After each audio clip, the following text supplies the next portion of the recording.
এবার উচ্চ মাধ্যমিক খাতা দেখতে গিয়ে নতুন অভিজ্ঞতা হলো।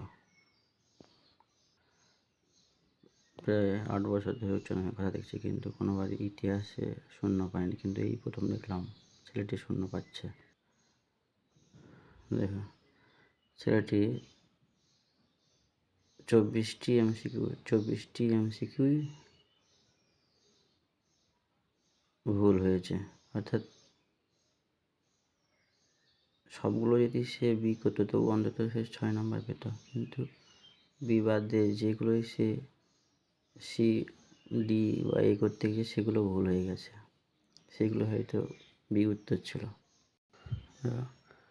এসিকিউর ক্ষেত্রেও তাই, একটি প্রশ্ন সে যা করছে সব ভুল উত্তর,